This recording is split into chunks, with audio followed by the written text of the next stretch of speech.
जय हिंद दोस्तों, इस वक्त मैं मौजूद हूँ मुंबई स्थित इस्लाम जिमखाना में और इस वक्त मेरे साथ मौजूद है इस्लाम जिमखाना के चेयरपर्सन आली जनाब इज़्ज़त माब एडवोकेट यूसुफ अबरानी साहब, जो कि आप लोगों ने सुना होगा हाल फ़िलहाल में वक्फ़ का जो मसला चल रहा है उसी सिलसिले में अबरानी साहब से हम बात करने आए हैं। क्योंकि मुंबई की सियासत हो या महाराष्ट्र की सियासत हो, एक बड़ा नाम है, कद्दावर नेता हैं और बहुत सारे ऐसे मामलात हैं जिनसे ये जुड़े रहते हैं। हाई कोर्ट हो, सुप्रीम कोर्ट हो, मुसलमानों के मसलों को लेकर, पसमानदा तबका के मसले को लेकर, ये आए दिन ऐसे सिलसिलों से जुड़े रहते हैं, सुर्खियों में रहते हैं। इनसे बात करते हैं। भाई सबसे पहले तो बहुत बहुत स्वागत है आपका। भाई जिस तरह से वक्फ अमेंडमेंट बिल का जो मसला चल रहा है और जिस तरह से मौजूदा सरकार ने मुसलमानों के ख़िलाफ़ इस बिल को पेश किया है, आप अपनी नज़र में कैसे देखते हैं ये बीजेपी का जो ये फ़ैसला है, मौजूदा सरकार का जो ये फ़ैसला है, क्या ये मुसलमानों के हक़ में बेहतर है या नहीं? देखिए, इनके जो मिनिस्टर हैं जिन्होंने ये बिल मूव किया था, उन्होंने अमेंडमेंट का नाम रखा है उम्मीद जी, जबकि उसका नाम जुल्म होना चाहिए, जुल्म। 8 लाख प्रॉपर्टीज़ हमारी कौम की, जो हमारे बुज़ुर्गों ने, जो हमारे पुरखों ने ये सोच कर रखी थी, इसको वफ़ किया था ताकि इससे मुस्लिम कौम के जो नौजवान हैं, जो बेरोज़गार हैं, जो गरीब हैं, उनको फ़ायदा पहुँचे। इन्होंने क्या किया, ये तमाम जो प्रॉपर्टी है पूरे हिंदुस्तान में, उस पर इनडायरेक्ट कब्ज़ा करने के लिए ये कायदा पास किया है। होना ये चाहिए था कि जो कौम आज़ादी की लड़ाई में सबसे आगे थी, देखिए दांडी मार्च, क्विट इंडिया मूवमेंट या जितने भी ऐसी मतलब आज़ादी की मूवमेंट थी, सब में मुसलमान सबसे आगे था। 2 लाख उलमा शहीद किए गए और कितने लाखों मुसलमानों ने अपनी जान दी। इसके बावजूद और ये इतनी बड़ी कुर्बानी के बाद आज हमको ये देखना पड़ता है कि आज़ाद हिंदुस्तान जो हमारा है, जिससे हमको बड़ी मोहब्बत है, उसमें ऐसा काला कानून लाया गया है जिससे बहुत सा लाखों करोड़ मुसलमानों को तकलीफ़ पहुंचेगी। देखिए, उन्होंने ये बहाना किया है कि मुसलमानों में बेरोज़गारी है, महंगाई बढ़ गई है, ये करप्शन काफ़ी है, तो इसलिए हमको ये कायदा लाना पड़ा। हिंदू मठ हैं, हिंदू मंदिर है, उनके पास भी करोड़ों की प्रॉपर्टी है, वहाँ भी करप्शन है, हमारा हिंदू भाई बेरोज़गार है, महंगाई का असर वहाँ भी होता है। तो उसके बारे में सोचा नहीं, क्योंकि 80% हिंदू ये रिवॉल्ट करते हैं, सिर्फ हम लोग 14% हैं, हम लोग बहुत कुछ कर नहीं पाएंगे। तो इसलिए इन्होंने क्या कि इस कौम पर जुल्म करने के लिए या इस कौम से नाइंसाफ़ी करने के लिए ये कायदा पास हुआ है। हम लोग ने तैयारी की है और हम चाहते भी पूरे हिंदुस्तान को ये बात मालूम होना चाहिए कि मुस्लिम पर्सनल लॉ बोर्ड ये एक पिटिशन मूव कर रहा है सुप्रीम कोर्ट में, इसको चैलेंज करने के लिए। ये हमारे जो कॉन्स्टिट्यूशन है उसके जो प्रोविज़न्स है उसके ख़िलाफ़ पास किया गया है। तो इसको हम लोग अल्ट्रा वायरस डिक्लेयर कराएंगे और ये काला कानून रद्द होगा, इसकी पूरी उम्मीद है और पूरी हमारी दुआएं भी है, मेहनत भी है। और हम चाहते हैं कि बाकी अलग अलग संस्थाएं अलग अलग पिटिशन फाइल न करें ताकि बहुत सारी पिटिशन जमा ना हो जाए। उससे क्या होगा कि मामला डिले हो जाएगा।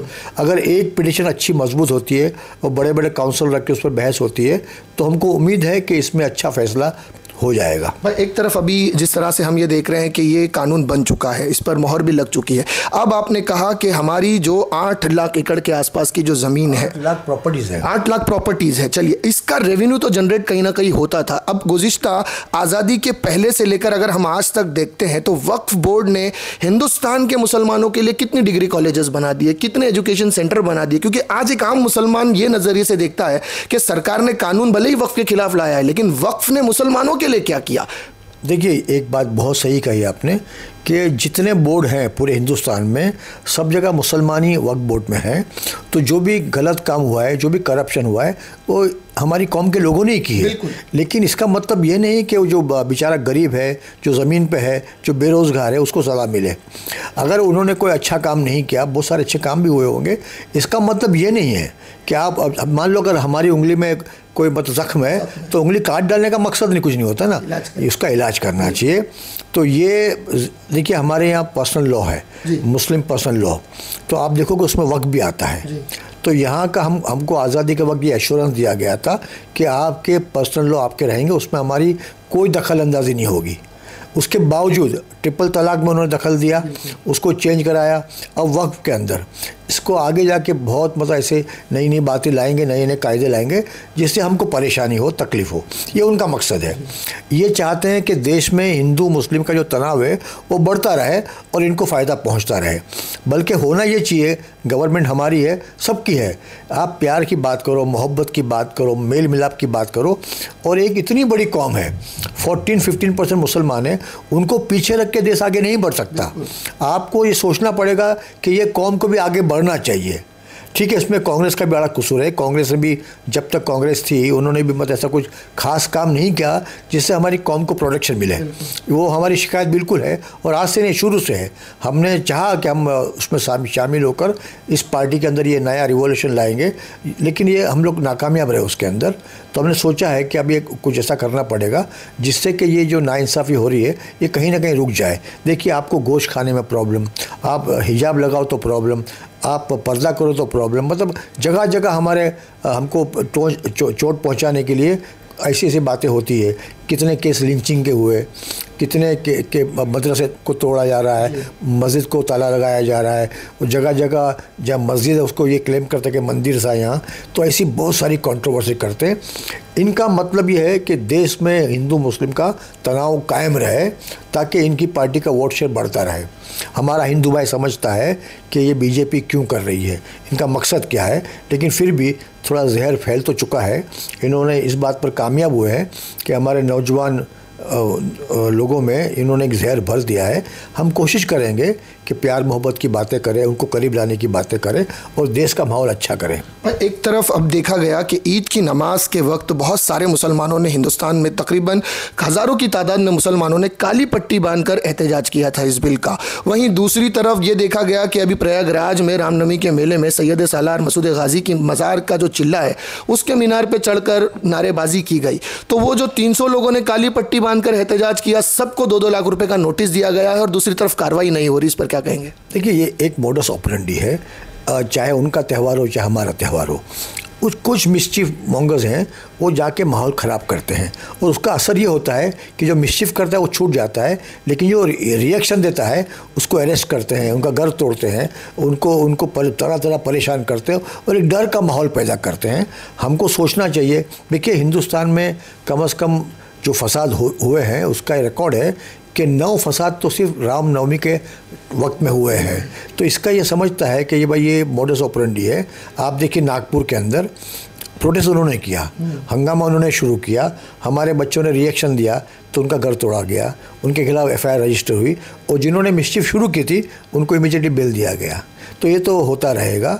मैं बात करता हूँ, मेरे बेटा बात करेगा, मेरा पोता बात करेगा कि इस देश में हमारे खिलाफ नाइंसाफ़ी होती है और ये होती रहेगी। लेकिन हमारा मकसद ये होना चाहिए कि पूरी कौम जाग जाए, वो अपने हक़ को समझे और ये लीगल लड़ाई लड़े, कानूनी लड़ाई लड़े। हमको कायदे को हाथ में नहीं लेना, हमको कोई हंगामा नहीं करना चाहिए, रास्ते में नहीं उतरना चाहिए, उनको ये मौका नहीं देना चाहिए कि हमारे खिलाफ जुल्म करे, ज़्यादती करे। चोरी भी वो करें और हमको सज़ा मिले, हंगामा वो करे, हमको सज़ा मिले, ये नहीं होना चाहिए। भाई, अभी आपने जिक्र किया था कांग्रेस पार्टी ने मुसलमानों के लिए ज़्यादा कुछ नहीं किया।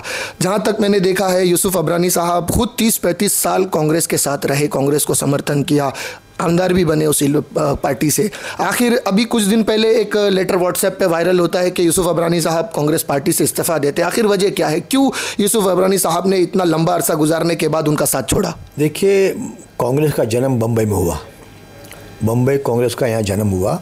यहाँ कांग्रेस का जो ऑफिस है MRCC, पिछले 4.5 महीने से ऑफिस बंद है। वहाँ का लाइट का बिल नहीं भरा गया। अच्छा। वहाँ का बिजली कनेक्शन काट दिया गया। वहाँ के जो लोग हैं, जो काम करते हैं, उनको सैलरी नहीं मिली। और ख़ास करके जो इलेक्शन के दौर में जो लोग दिल्ली से आए थे, हाई कमांड के लोग आए थे, उनका होटल का बिल आज तक चुकाया नहीं गया। तो पार्टी कंगाल हो चुकी है। और ये इतनी विशाल पार्टी, बड़ी पार्टी, हिंदुस्तान की सबसे बड़ी पार्टी, आज बम्बई में सिर्फ 3 आदमी के हाथ में है। बाकी किसी पार्टी के कार्यकर्ता का, किसी लीडर का वहाँ कोई वजूद नहीं है। उनका कोई मतलब इनका रेलेवेंस नहीं है, उनसे कोई राय मशवरा नहीं, उनसे कोई बात नहीं। बस 3 लोग चला रहे हैं पार्टी, और तीनों वो लोग हैं जो पार्टी का 1 महीने का खर्चा भी नहीं उठा सकते। तो ये पार्टी डूब रही है और उसको कोई बचा सकता नहीं है। मुझे काफ़ी फ़ोन आए दिल्ली से आए, बम्बई से आए, महाराष्ट्र से आए कि आप कुछ भी करके ये आपका फ़ैसला वापस लीजिए। मैंने कहा कि मैं बहुत आगे बढ़ चुका हूँ और ये पार्टी डूब रही है, इसको डूबने से कोई नहीं बचा सकता। राहुल गांधी जी बड़ा अच्छा काम करते हैं, उनके लिए बड़ा आदर है, बड़ी इज्जत है, बड़ा प्यार मोहब्बत है, लेकिन क्योंकि वो बहुत सेकुलर इंसान है, उन्होंने पार्टी की भागदौड़ ऐसे लोगों को दी है जो कम्युनल हैं। इस बार के इलेक्शन में साबित हुआ है, जिस बम्बई के अंदर 22 एमएलए रहते थे कांग्रेस के, कभी 18 रहे, कभी 17 रहे, इस बार हम 11 सीट लड़े सिर्फ। तो इसका मतलब ये हुआ कि 90% सीट तो हम लोग पहले हार चुके थे बगैर लड़े। तो इसमें मुख्यमंत्री जी, बाकी पॉलिटिकल पार्टी का इन्वॉल्वमेंट था। उन्होंने कांग्रेस को तबाह करने में कांग्रेस के लोगों का साथ लिया और कांग्रेस के जो लोग हैं जो अभी जिनके हाथ में भागदौड़ है, उन्होंने सौदा किया, कॉम्प्रोमाइज़ किया, तब जाके ये बुरा हाल हुआ है। सो अब यूसुफ अबरानी साहब का स्टैंड क्या है, कहाँ जाना चाहेंगे? बहुत से लोग कह रहे हैं कोई समाजवादी में, कोई राष्ट्रवादी में, कोई एमआईएम में, ऐसे वायरल हो रही है खबर। आखिर यूसुफ अबरानी साहब का स्टैंड क्या है, किस दिशा में जाना चाहेंगे? देखिए, मैंने जब ये औरंगज़ेब का मामला हुआ तो मैंने महसूस किया कि अबू हाशिम आज़मी साहब जो बहुत ज़ोर से अपनी बात रखते हैं कौम के हक़ में, तो उनके खिलाफ़ जो माहौल बना पूरे महाराष्ट्र में, पूरे हिंदुस्तान में चर्चा हुआ उसका, तो मुसलमान असेंबली में काफ़ी हैं, एक ने भी सपोर्ट नहीं किया उनको। बाकी जो हमारे महाराष्ट्र के लोग हैं, कोई आगे बढ़कर नहीं आया कि भाई उन पे इतना जुल्म क्यों। अगर उन्होंने अपनी बात रखी है, उन्होंने शिवाजी महाराज के खिलाफ़ कुछ नहीं बोला, उन्होंने ऐसी कोई बात नहीं की जिससे किसी मराठा लीडर का अपमान हो। उन्होंने औरंगज़ेब की तारीफ़ की।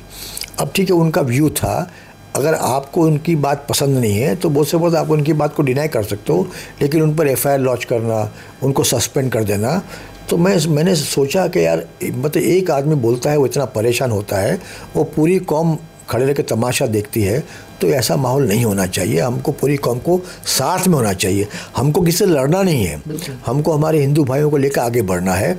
तो ऐसी सेकुलर जमात कौन सी है? तो मेरे जहन में दो ही पार्टियाँ थी।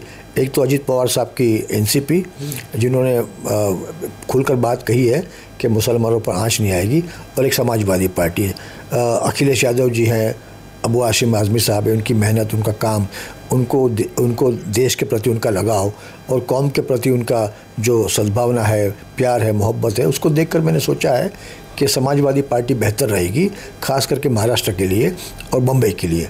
हम लोग बहुत बड़ा मूवमेंट चला रहे हैं, बहुत बड़ा मूवमेंट। आपको बहुत जल्द मालूम पड़ेगा कि हमारे इस मूवमेंट से कितना फ़र्क पड़ा है। हम लोग चाहेंगे कि कांग्रेस को साफ़ किया जाए, कंप्लीट ज़ीरो कर दिया जाए, और समाजवादी पार्टी कम से कम 50-60 नगर सेवक चुन कर आए। ये हमारा एक ख्वाब है, हमारी उम्मीद भी है, मेहनत भी है, और हम लोग उस पर लग चुके हैं।